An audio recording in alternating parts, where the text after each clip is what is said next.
Hey folks, Dude here, coming to you on the, well, usual occasion of, well, not too terribly usual anymore because Facebook and YouTube has made things hard, really hard for gun people. But, it kind of crossed my mind that, in my armory I have, well, I got a pistol, which is 7-inch.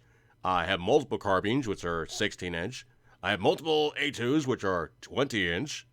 I got pistol length gas tubes. I've got carbine length gas tubes. I have even got rifle length gas tubes. But you know what? I don't have a varmint rifle. No, I don't have a varmint rifle. As a matter of fact, I don't even have, well, long range reach out and just somebody. Okay? Yeah, probably popped your eardrums on that one. But anyway, what I'm talking about today is something that came to mind, and it has been something that has been a bug in my bonnet for the longest time. And you guys know I basically built the Frankenstoner, which is, of course, a semi kind of baby homologation of just, all the parts I really thought was really kind of cool. It's really not, quote unquote, a true sniper rifle. Hardcore reach out and zap somebody because, 16-inch barrel is physically limited simply because of, basic ballistics, okay? You add more ballistics, you get more ballistics, and ballistics are good. Anytime you add okay, I'm getting technical here, and you guys don't like too much technical, okay? But remember, you need more ballistics for your ballistics, all right? If you don't have enough ballistics, you run out of ballistics. All right, I'm being a weirdo, okay? So anyway, the long and short essentially now is what we're looking at here is, let me look back in my files, and I will go thusly and proceed. Today I'm talking to you about, specifically, I'm talking to you about the Colt model CR 672024, which is going to be the AR-15 A2 with a 24-inch barrel. That said, it does have some specific unique things. Number one, it is a flat top upper. Yeah, you see the problems involved with using a standard upper. You have the carry handle. It doesn't come up. Dude, stop that, okay? Dude, you cannot sometimes I think back to myself and I say, dude, what the hell were you thinking? And this is going to be one of those situations, right? You can't take off the carry handle. And even if you do, you have that monster hybrid, well, redheaded stepchild that really didn't work too terribly good. And it was before the advent of the flat top upper, where they simply just shave the carry handle off. And it really didn't give much of a, okay, it was wee stubby, okay? You didn't have much to really grab onto. You didn't really have much to put the scope on, and it didn't work good. So when it came out with the flat top upper from the guys at Frankfurt Arsenal or Picatinny or whomever it was, homologation of, which group of, people in the special forces going, guys, we don't like it like this. We want to have it like that. We want to have it like this, that, and the other thing instead of like that. All right, so anyway, the way, shape, and form I'm now showing you the pictures of is, you're now looking at, well, pretty much the best of the best of the best. Well, is it really the best of the best of the best? Well, it's probably the best of the best of the best out of Colt. And it's the best of the best out of Colt individually, because if you look at the barrel, yes, that designation is correct. It says 1 in 9. However, I've done some research, folks, and it is not a true 1 in 9. In fact, it's actually probably closer to a 1.85 or 1.8 and a half versus a true 1 in 9 upper. So, that said, it stabilizes 69 grain Sierra Match Kings perfectly. You see on the target here. Dude was zapping them at 100 yards, and he got the groups really, really tight. He said you did need to actually hand load and tune it a bit for individual rifles. If you look at the barrel actually does a .750 gas block. Bam! I'm loving that, okay? I don't have to go with this HBAR barrel, which is like 8.36 or 8.25 or 9.36 or 9.39 or 9.37. There's like so many different versions and varieties and stupid sizings. Wow. Okay, so essentially what I said was I wanted to find something. Okay, this is an outgrowth for me looking at something, believe it or not, which is just distinctly maybe a little bit like this. All right, I'm going to steal this directly off of Wikipedia. Sniperskaya Vintovka Systemye Draganova Obraztie 1963 Goda, their SVD 1963. Officially sniper rifle, System of Dragunov, model of the year 1963. Okay, we're official now. Basically, it describes itself as the Sniperskaya, or a sniper's rifle. A Dragunova was the guy who designed it. Vintikova, I think, is like semi-automatic or something, but it's Russian sniper rifle. Duh. Okay, it's not a true sniper rifle because it's not really built for that. It's more like a hot rod DMR. But for some reason, oh, dude, I saw that thing and I was like, woohoo! Cool, cool, cool. So anyway, I got the wild idea that I was going to probably think about building myself a Dragonove until, the price. Oh, dude, they frickin' price. Ouch. I mean, just freaking, ow, and ow some more, okay? The true Dragonove is not available in the United States, so they imported something known as the Tiger or Tiger. And the Tiger or a Tiger, which actually did come over, there is actually a few Dragonoves over here, but man, they are seriously cha-ching. And I said, okay, well, let me work on something that I have in my own weapons group, my own system that I'm familiar with. Of course, you look at the barrel is going to be a .750 gas block. Bam. Easy. None of this craziness where, like, all kinds of crazy oddball sizes and floated barrel. Oh, folks, I hate.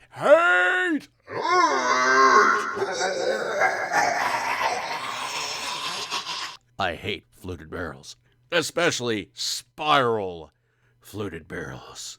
Ooh, you don't want to know what my truest distinction and feelings thereof of the spiral fluted barrel is. But yeah, it's not. I'm not okay. I'm not a fan. All right, I'm not a fan of the floated spiral barrel. Straight flutes.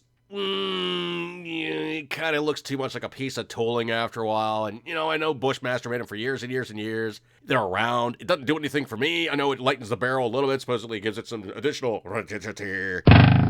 I'm not a fan, okay? So I was looking for an HBAR barrel that essentially was HBAR underneath the handguards and, of course, became standard profile out from underneath the gas block.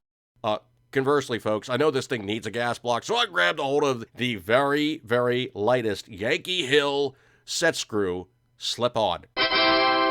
And, folks, I can tell you for a fact, it is light. It makes a forged front sight base feel like a boat anchor.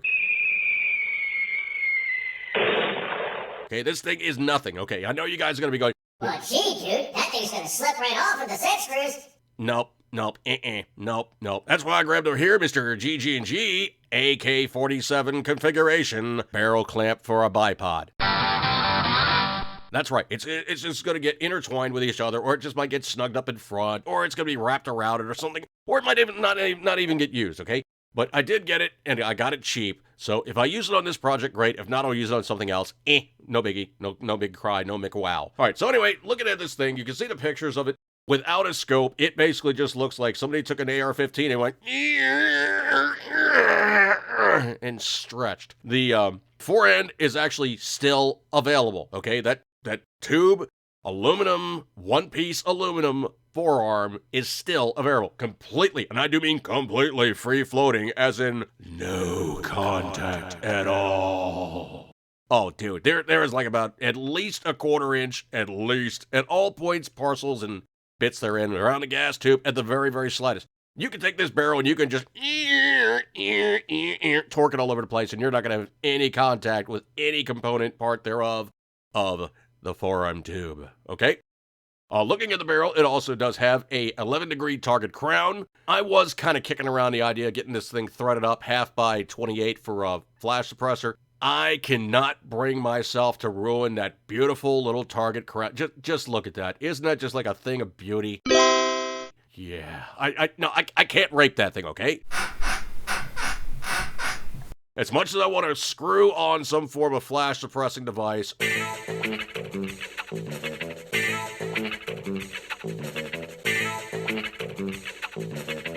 or blast suppressing device,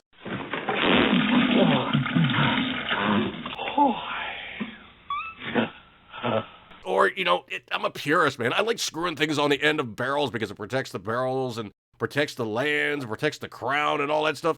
But that already has an 11-degree recessed target crown. Don't need to do it, okay?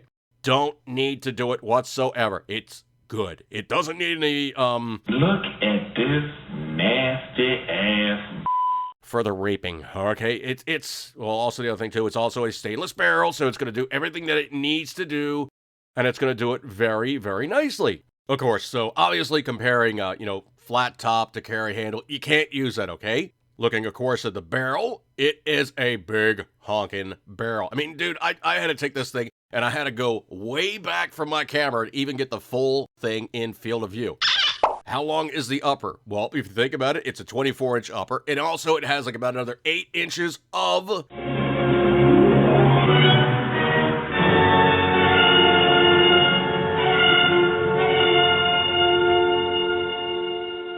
the receiver. So it is by itself damn nigh 30 inches just by itself, okay? I'll put it in perspective here, okay? Back when I filled in the Marine Corps back in 1986, we were issued the M16A2, which was roughly a meter in length. So 39 inches, roughly. So which means the upper receiver on this one, a 24-inch barrel, the 7-inch upper receiver, is 31 inches all by itself. Before you include the buttstock and all the rest of that stuff, it's a big mamma jamma. It's long! It's big, okay? Big. You put it on a lower receiver, you put the buttstock on there, you put the whole thing all up and completely ready to go. You have in excess of about a 47, 50-inch rifle. Okay, this is not something that you go house clearing with, all right? It is a single-purpose, long-range.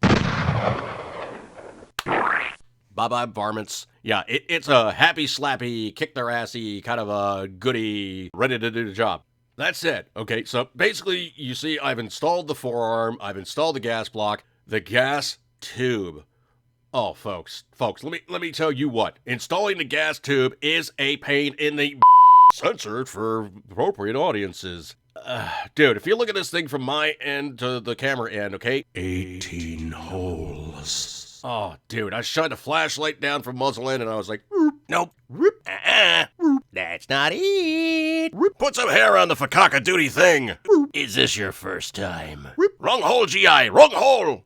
Oh, yes. Uh-huh. Yes. Almost there. One more time. Disco. It was like playing whack-a-mole with a chick having an epileptic seizure, covered in grease and oil, and trying to find a place to put it that was, well, slippery, jiggling, and not easy to hit on the first try! Dagnabbit. Eventually, I got it lined up, because you gotta remember, a gas tube is not straight. It actually has a couple bends to go down from the gas block and up into the receiver, and it has a couple of gradual bends to it, okay? Nothing great, nothing crazy, but you know what? Lining up something that's not exactly straight on something with 18 holes is, well, kind of pretty much like,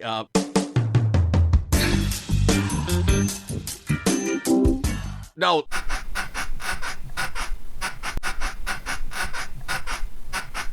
No, sound guy. No, it's not like that. Stop.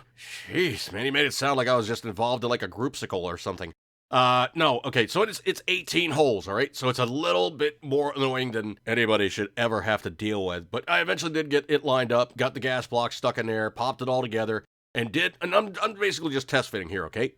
Now, as it sits, screwing that thing together, I don't know that I'm going to go completely buck wild with going with a strap wrench on this forend versus receiver. Also, the other thing, too, is also it is an alloy receiver screwing into an alloy free-floating forearm. Dude, it's going to get